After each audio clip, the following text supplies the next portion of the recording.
Yeah. Okay, HG, so what about, which actually what you just said about cognitive empathy, kind of faking it, right? I think that's actually probably what keeps empaths involved in relationships or interactions with narcissists for longer periods, because they assume that they think the same way as them, which is that emotional thinking kicking in, right? But there's also that cognitive dissonance, which I'd love for you to kind of give us a little bit of feedback on those two phenomenons and why people who are in relationships with narcissists tend to stay for prolonged periods of time, especially empaths. So yeah, well, the empath has an addiction to the narcissist, and it's a symbiotic relationship that exists. Empaths are the easiest to ensnare and keep ensnared, and therefore those are the individuals that are going to provide us with the prime aims most effectively, and that's why we hunt them. Similarly, the empath is drawn to the narcissist because of the addiction, and the addiction's formed as a consequence of being an empath, and possibly also because of the imprinting of being involved with a narcissist at an early formative age. And I go into greater detail in that in the addiction, the foundation, which can be found in my knowledge vault. Links are usually beneath my YouTube videos or in the menu bar at narcpsych.com.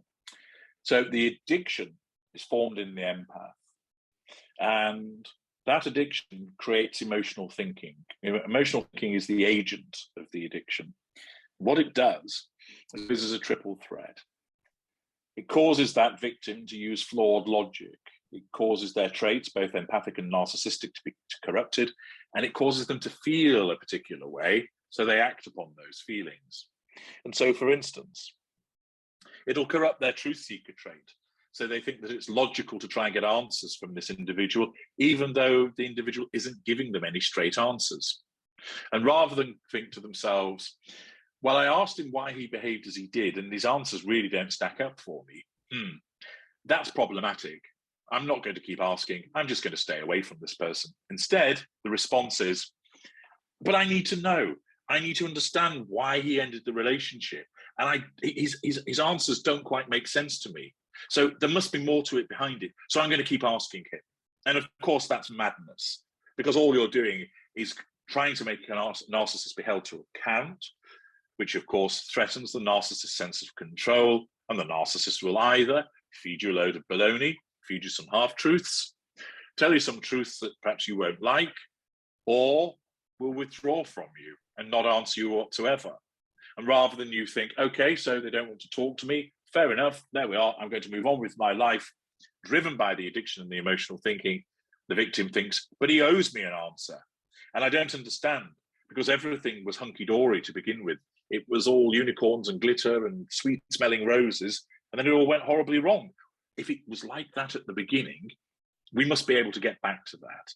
And that's the flawed emotional thinking, because what they're failing to see is this, that if somebody has been systematically and repeatedly abusing you, there is no way they could have loved you, because somebody who loves genuinely through emotional empathy isn't abusive. And so, driven by this fog of emotional thinking, empathic victims get it the wrong way round. They think, it was wonderful once, something's got wrong, but we can fix that. So it's the desire to heal and fix that empathic trait which becomes corrupted. We can fix that and we can get back to it. What they fail to realize is that supposed love was never genuine. That supposed affection was never genuine. It was another form of manipulation, because we abuse you twice. We abuse you in the, if you like, standard way of punching you in the face, ignoring you, sleeping with other people, telling you that you are ugly, fat, and horrible to spend time with, or whatever it might be. And we abuse you by flattering you, giving you great sex, telling you that you're our soulmate, when actually none of it's genuine, and it changes on the flip of a dime. And the emotional thinking keeps the empathic victim locked into trying to interact in some shape or form with the narcissist. So for some people, it's about working out what went wrong, trying to understand. For others, it's trying to fix the problem and getting back together. For others, it's about bringing some kind of divine retribution on the backside of the narcissist and condemning them to oblivion. But either way, whatever those things are, you're remaining engaged in some way and you're feeding the addiction. And people think, well, it's right that I go round and tell his friends and family about what a low down utter scumbag he is. No, all you're doing is feeding your addiction, because you're talking about the narcissist and doing something in relation to the narcissist. And therefore you're being driven by that emotional thinking. Anything that compels you to continue to interact with the narcissist in any shape or form, or is causing you to think of doing that, is driven by emotional thinking. That's interesting. And that's more in the context of romantic relationships. But what about like narcissists that you're involved with in a familial or a work environment? In a familial environment, emotional thinking works like this. It corrupts your empathic trait of honesty. I feel guilty for cutting off my mother. After all, she is my mother. I can't not talk to her. She's my mother. No, she's not. She's just biologically your mother. She's not gained the title by behaving like a mother towards you, but your emotional thinking makes you feel guilty for cutting her out. Or it might get you to continue to seek approval from that parent, even as an adult. I was never praised as a child. I need that validation. I need to be told that I've done well. Why won't dad give me that love? Why won't mum give me that support? Or the truth seeking. Why did you ruin my childhood? Why do you always interfere in my relationships with other people? Why is it never good enough? And of course, all you're doing is challenging a narcissist, and they will reject that, driven by their own narcissism. In a work environment, it causes you to believe that perhaps you're doing something wrong and therefore you merit being treated this way, or that you recognize this behavior is wrong and that this person needs to be brought to account, that they need to be told and that they have to change. Or that perhaps you can impress them by working even harder and then proving yourself so that they will then acknowledge you and think that you're doing well. Or that you go and talk to this person and say, look, I don't really like the fact that you keep stealing my presentations and passing them off as your own. Can we sit down and talk about this? Surely you recognize that's not fair. You're not going to get very far at all with the narcissist, because they'll probably go, I don't pinch it. You're the one pinching my work. And then you think to yourself, what? That's utterly outrageous. And driven by your corrupted truth seeker trait, you spend your time trying to get somebody who's blind to see that they're wrong and you're right, but they can't. So stop trying.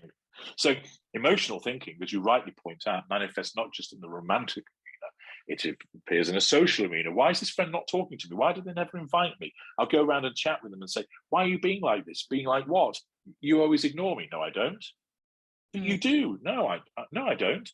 There might be, it's in your head, but such and such said, oh, well, such and such is just jealous of the friendship that you and I have got. Oh, are they? I didn't realize that. And immediately you're being triangulated. Yeah. And you fall for it because your emotional thinking doesn't want you to see what's really going on. It doesn't want you to see that you're being manipulated. It doesn't want you to understand that you're being abused by somebody who can do nothing but abuse you. It doesn't want you to accept that this person cannot change. So through lots of different ways, through that triple threat, it keeps you engaged. Yeah, so it kind of wants you to see the good in the other person, regardless of what they're doing, because you're putting yourself in their shoes. Well, empathic people invariably do see the good in people. Empathic people are individuals that generally trust to quite an extensive degree. Now, everybody has to trust to some extent. Even I have to trust. I have to trust the utilities company to ensure that electricity and water reaches one of my properties. I don't ring them up each morning and say to them, right, tell me how you're going to ensure that my electrical supply remains constant throughout the course of the day. I have to trust that they deliver it. Right. Of course, I have no trust of people in intimate relationships, but empathic people are very trusting. Yes, more trust. And therefore, they understandably, but erroneously, when they're dealing with a narcissist, although they don't know that they are, believe that a person will operate with a similar level of trust. If I'm trustworthy, I expect everybody else to be. Somewhat naive, but it's an honest belief. And therefore, they think, well, if this person told me these things, that must be true. You don't automatically think when somebody goes, oh, Christine, I really like that blouse that you're wearing. No, is it salmon pink? It really suits you. You don't then go, why do you like this blouse? Give me 5 reasons why you like this blouse, because then your friend will go, what's got into you? You will automatically accept that you accept the compliment. Some people are better at it. Some people blush and go, oh, don't. Other people, oh, thank you. That's really nice of you. I love what you're wearing too. Yep. So that's you don't immediately you don't immediately cross-examine that person as to the provenance behind them flattering you or paying you a compliment. Right. So empathic people, because you see the good in people and because you're trustworthy and because of those empathic traits being so strong, they're corrupted by emotional thinking to keep you in the game. Yeah. And that explains cognitive dissonance to a certain degree as well, where your brain is searching for that positive interaction, right? Even though there's negative and positive, that intermittent reinforcement, your brain wants to focus on the positive and kind of trick you into believing that's going to come back again, right? Indeed. Well, brains, Homo sapiens brains love certainty. They're designed for certainty. Exactly. And that's why our brains play tricks on us. So way back tens of thousands of years, our forebear, who's out there on the grasslands, out of the corner of his eye, he sees a snake, so he runs away. And when he looks back from a safer distance, it's actually a stick. It was always a stick. Yeah. But why did he see a snake? Because his brain tricked him into seeing a snake. Because if he hesitated, he might have been bitten if it was a snake. So the easiest thing to do is make him automatically realize it's a snake, so he runs away. If you're being pursued by a lion, your vision automatically tunnels. It doesn't actually tunnel. It's caused by your perception because your brain does that to you. So you focus on your exit. So you're not distracted by the Louboutin shoes and you stop and then get eaten by the lion. You continue towards your exit. So your brain loves creating certainty and your brain cons you. You see, I think it's less than 10% of what actually comes through your eyes is used by your brain to create an image. The rest is from memory and an artificial construct to help you process what's going on in a meaningful fashion. That's why people talk about time apparently slowing down when a lot's going on, to enable your brain to process everything. It's a perception. So the brain loves certainty. So when it comes to dealing with us, you're dealing with somebody whose behaviors were going in the way that you expected them to do. They said they loved you and they smoothed your hair and rubbed your back and they gave you a kiss and they bought you flowers and they took you to nice places and they said how much they adored you. And then cue the record scratch. It goes wrong. No, this isn't right. This doesn't follow. It's meant to be a continuance now into a more deep-seated, familiar role. It's not meant to go into fighting and screaming and shouting and not turning up and then ignoring my text message. This doesn't make sense. This doesn't make sense. And so the brain goes, I don't like this. This isn't certain. So what it has to do is it tries to create a certainty by saying, well, maybe it's because of this. And maybe we can get back to that. And it ends up conning the victim because it tries to create a certainty that's actually not in your best interests. Yeah, so true. I mean, the brain creates certainty, but it also creates safety, right? Which is even more important, I think, certainty. You know, my background is in internal medicine and I focus on gut health, and, you know, the gut and the brain are very closely connected. And the gut, believe it or not, sends signals to the brain through the vagus nerve. And, you know, that saying, go with your gut, or that gut feeling, that's actually a real phenomenon. It's your gut sensing something. Okay. And it's very strong in children and animals, much stronger than adults, human adults.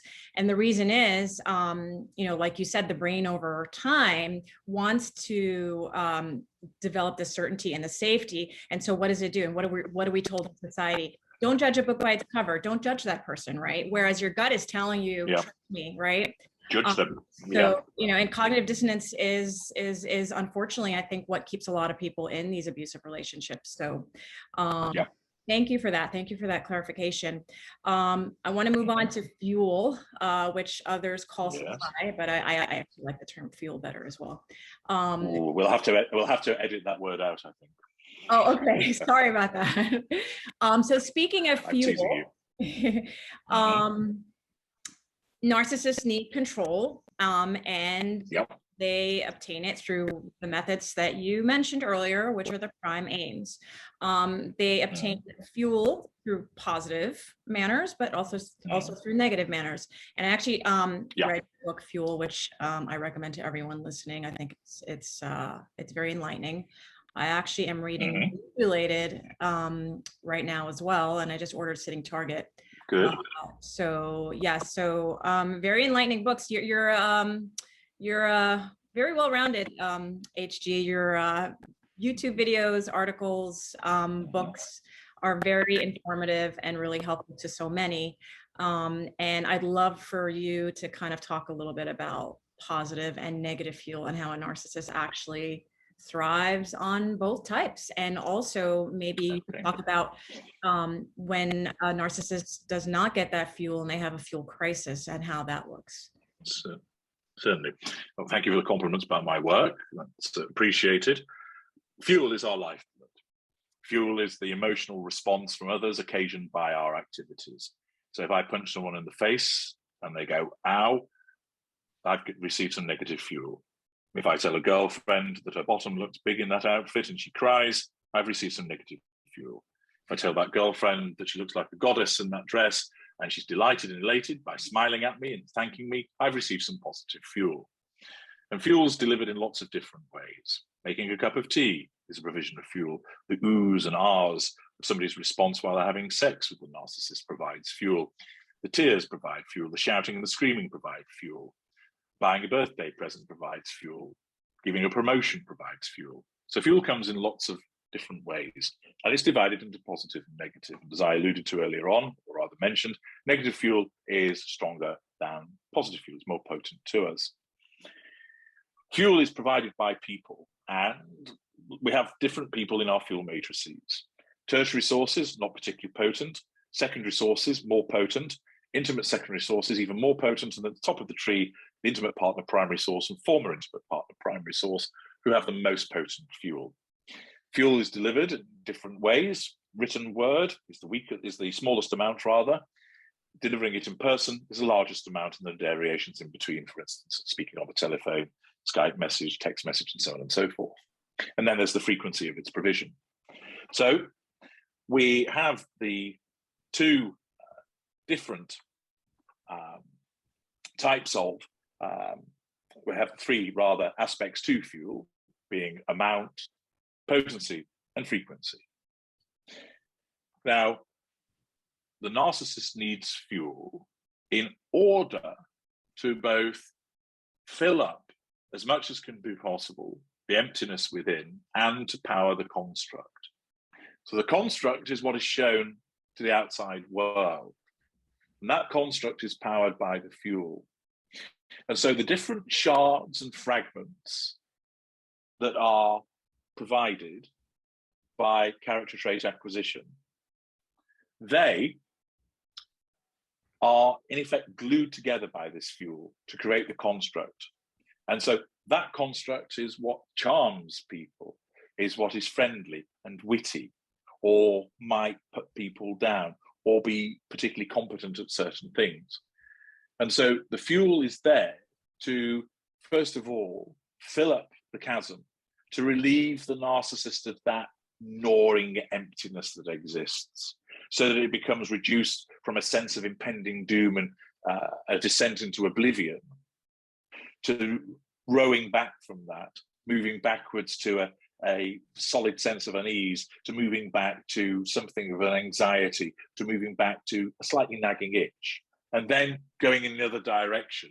As more fuel is received, the narcissist starts to feel more settled, more confident, starts to feel buoyant, starts to feel positively effervescent, fizzing with the power that is experienced as a consequence of the receipt of the fuel, and then becomes the sense of being invincible, being able to achieve anything, the swaggering Lothario that could pull any woman that comes his way, the research scientist that will discover the cure for the new disease in the next few hours, that pop star who will give the performance of his life, that sports star who will run and run and run.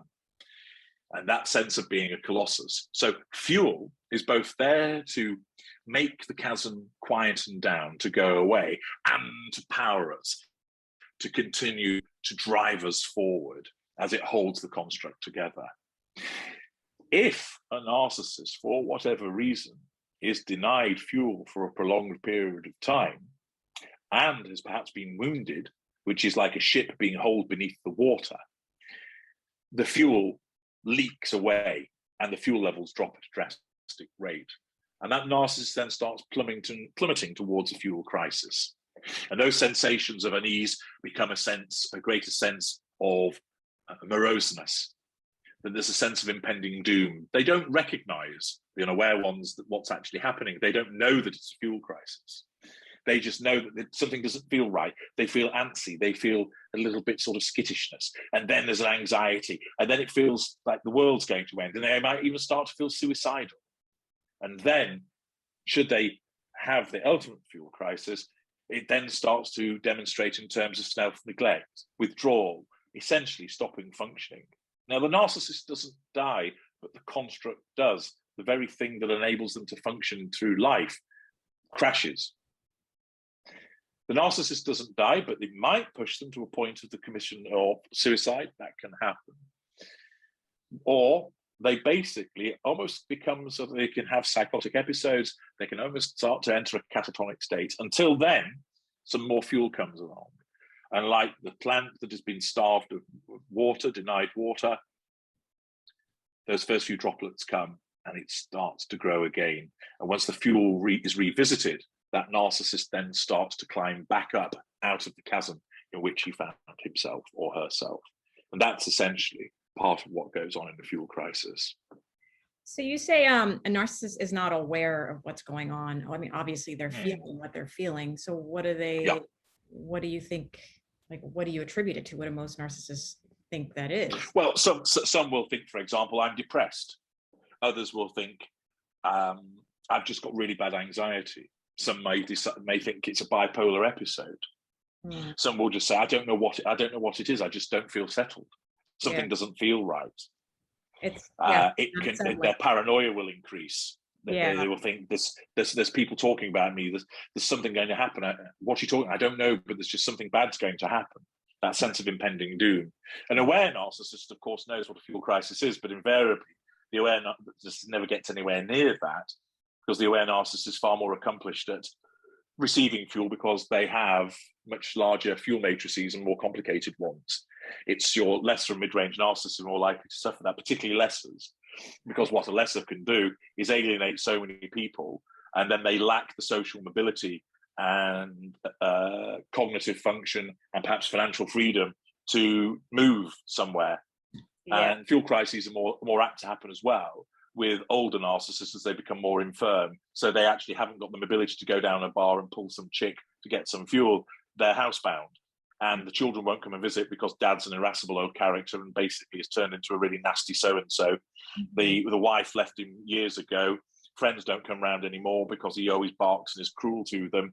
And even the hired help don't really like going. Makes sense. So the greater kind of practices preventative medicine in a way where they prevent. That's right. And that's right. And it amuses me because often it gets thrown at me, and I understand why. People will say, well, one day, HG, you'll find yourself all alone, when you're old and decrepit. People like me don't become decrepit. We have access to the best healthcare. We look after ourselves. And our charm remains undiminished. And whilst the looks may fade, and not always, one can become just as distinguished in old age as one was when a young buck. Intelligence remains undimmed. Financial firepower remains undimmed. Never underestimate the ability of people's greed, and they will still come to heel as a consequence of having some greenbacks thrown their way. So for the greater narcissist or the ultra, not only do we look after ourselves better and have access to longevity, and we understand all of that, we also have many more strings to our bow with regards to the method of controlling people beyond just being, for instance, good looking and able to shag everything that moves. We would still be able to charm and talk. We'll still be able to talk about things in an erudite way. And there are those that say, well, what if you lose your mind? Well, then I won't care, will I? So interesting. Okay. I want to switch gears a little bit medically. Yeah. So there have been some MRI studies that have MRI research studies that have shown that a particular part of the brain called the lateral anterior insula, which is responsible for emotions, has less gray matter in people with narcissistic personality disorder than other individuals. And apparently, conversely, with empaths, there's actually increased neuronal activity in that area.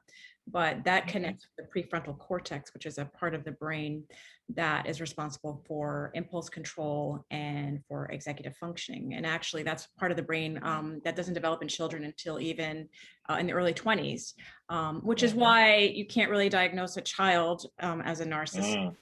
Because of the fact that that area is still working on impulse control, but also executive functioning, emotions, all of these things. So, you know, I agree. Yeah, narcissists have lack of boundary recognition, and they also have a good degree of impulsivity. So this might actually explain things. Maybe briefly, can you tell us a little bit about that impulsivity and the lack of boundary recognition and how to recognize it? Yes, well, what you've explained there does make sense in terms of the amount of grey matter that exists in the areas that it regulates and affects. So, as you know, I'm not of a scientific bent, but as a man of intelligence, what you've proposed there does make sense. And of course, the impact that it has vis-a-vis impulsivity and lack of boundary recognition is something that is seen in many narcissists. Dealing with boundary recognition, essentially, we don't really have any. Why? Well, if we recognize a boundary, that impacts upon our ability to assert control over people because it stops us doing things. And the word no is not something that's allowed in our lexicon.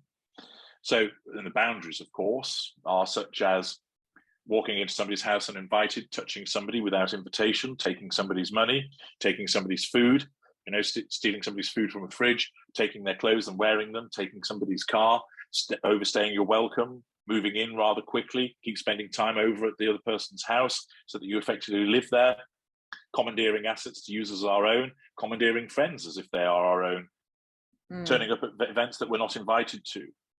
And of course, we have to be access all areas. Our sense of entitlement and absence of accountability segue to mean that we don't recognize boundaries, because if we were to, that would put a fetter upon us. And a fetter means we don't have control. So we have to have an absence of boundary recognition in order to allow us to assert control, which of course, as you know, is one of the prime aims. So the fact that our brains have developed in a way whereby it's less of the grey matter, as you mentioned, which then has an impact upon not having a recognition of boundaries, makes perfect sense, because we can't recognize boundaries and respect them to the extent that non-narcissists would do, because that would impinge upon our ability to acquire the prime aims. Similarly with impulsivity, and I see really in a way, although narcissists can be impulsive, I see this more as applicable to psychopathy, because with the psychopathy, it's one of the issues there is boredom. And impulsivity often links into that in terms of doing something to alleviate that boredom. And there's a lot, and I recognize that within my own psychopathy. As you know, I'm a hybrid of the two, in terms of what will happen if I do this. So you will get, for instance, perhaps a lower functioning psychopath who think, I wonder what will happen if I pick this dog up by its lead and hold it up. Oh, look. It's making funny sounds and its eyes are squirming in its head. Look at that. And of course, that psychopath has no emotional empathy. Now, a narcissist might do that, but they'd be less inclined to do so when they're on their own. Why? Because they're not gaining control of a person or drawing fuel from a person. Okay. So, whereas the psychopath wants to alleviate that boredom, may not necessarily know that that's what they're trying to do, and they have that impulsive response. And of course, impulsivity and boundary recognition collide. For instance, impulsively stealing. You don't recognize the boundary that that's not your property, and you do it impulsively because you need that stimulation in that moment to do so. So yes, it makes sense that there's those differences. And I agree with your comment also that you made, Christine, about the diagnosis that's made. As in essence, people's brains are still not totally formed until in their early to mid 20s. And so that's why you'll get a young person who perhaps, age 20, and he blows his first paycheck on a tattoo. And the parent goes, what on earth have you done that for? Right. And that doesn't mean that that's a self-entitled narcissist. It might just be that that individual is making poor choices because that function of their brain hasn't sorted itself out yet. And so occasionally I get people who come to me and they say, I'm concerned about my 14-year-old daughter. I think she's a narcissist. And I say, well, she might be, because narcissism is formed by the age of 9, but we can't say determinatively until she's older, because she might just be a teenager. She's being a teenager rather than being a narcissist. Going back to that point, that there's elements of the brain that are still forming with regard to impulsivity, with making the higher executive function, and so on and so forth. So I agree with you about the diagnosis point. Yeah, and you mentioned psychopaths. So yeah, a lot of people are confused as to the terms. This is what I think. Please tell me, elaborate a little bit more if I'm wrong. So a psychopath is a narcissist, but the difference between a narcissist and a psychopath is usually the narcissist has some degree of fear or anxiety, and there is this want to have a facade, right, to look a certain way. Whereas what I understand as psychopath is they don't care what they look like to others. There is no facade. It doesn't really matter to them. Is that kind of accurate, or maybe elaborate a little bit on that as well? Yeah, it's largely so. The narcissist has to have fuel. The psychopath doesn't. Mm-hmm. So the psychopath doesn't need the validation of other individuals. Both don't have emotional empathy. And I've mentioned elsewhere that I am working on a body of work which talks about pure narcissists, narcissistic psychopath, which I am, and pure psychopaths. You're right about the fear point. Narcissists will experience fear in the way that they process it. I don't experience fear because of my virtue of being a hybrid, and psychopaths don't experience that fear. Narcissists fight against the emptiness. They don't necessarily know that that's what they're doing, but they do because of their need for control and fuel. They fight against the emptiness that's within them. They try to fill it up. They almost are seeking to try and feel things that they can't actually. The psychopath embraces the emptiness. They just don't care. This is what I am. And the narcissist will often, again, unconsciously, try and hide the emptiness so it can't be seen. The psychopath lets it be seen. So there'll be instances where, with a narcissist, you might get a glimpse of the emptiness here and there. With the psychopath, and many empathic people will talk about that they feel that emptiness. And I've had it said to me by certain individuals that it's almost as if I come gliding past them, they suddenly feel, in a way to describe it, a disturbance in the force. They suddenly feel this emptiness, and they say, "I feel this strangeness around you. There's almost like this is like there's nothing there." And I go, "How interesting." And of course, I know full well what they're talking about, but I'm never going to admit to them and go, "Oh yes, that's the psychopathy here and the emptiness within me that I embrace." Now, I need fuel, but I don't need as much fuel as a pure narcissist does, and of course, the psychopath doesn't. I similarly get bored very quickly, and I have to alleviate that boredom in the way that sort of a psychopath does. So I similarly have that desire. I wonder what will happen. And that's part of where although it does provide me with fuel, I also just get off on the reaction of people because it entertains me. I need to be entertained. Now, I can sit and get on with the task quite readily. I don't have a butterfly mind. I'm entirely committed to doing something. But after a while, so for example, certain things will bore me. So in certain situations, if somebody's talking about something, I'm bored, I need to do something to alleviate the boredom. Now, because of my higher executive function, I'm not going to immediately punch them in the face and then start laughing, but a psychopath might do that because they simply don't care. Whereas I bridge those two worlds, and because I operate a facade, I think I'm going to alleviate the boredom. But what I might do, for instance, is say, let's why don't we go and do this instead? Oh, right, okay. And it breaks their flow of conversation. And I suggest we're going to do something. So it's rather rude because I've interrupted them, but it's not so rude as to cause them to suddenly want to run away from me, as it would be the case if I punched them in the face. So I am going to go into this in further detail in the series that I'm creating, but those are some of the similarities and differences that exist. Your narcissist experiences anxiety. They have that skittishness, and they experience that fear, and they fight, as I say, against the emptiness, trying to fill it. Whereas the psychopath just embraces it. Narcissists need people. Yeah. They need people around them for the purpose of drawing fuel, and also those people have to be controlled. A psychopath just sees people as playthings, objects to be utilized, and can go for long periods with no involvement with them. I think we're going to have to do another series, HG. There's so much to digest. Certainly. Certainly. You're saying your narcissism affects your psychopathy to a certain degree? It does affect it. Right? Or at least affect it, right? Like it's preventing your psychopathy from doing more dangerous things because you want to maintain that facade. It's interesting. It's interesting actually, because the facade need of my narcissism does assist, but also there are instances, although I did have an argument with the relevant psychologist, an American psychologist I was having a discussion with, part of my private involvement with her. And she said, your narcissism will at times get in the way of your psychopathy because of my need for recognition, which logically I understand what she's driving at. But the fact is that I've honed both so that I see that they complement one another, so that my need for recognition still doesn't stop me achieving what I need to achieve. And you make the valid point there about the use of the facade means that, for example, that when I meet somebody, I don't immediately walk up to them and set their dog on fire. I might think about doing it because I would find that amusing and it would alleviate boredom. But because of the facade use and the need for the validation of that individual and the need for control, remember, that doing that isn't the appropriate thing to do.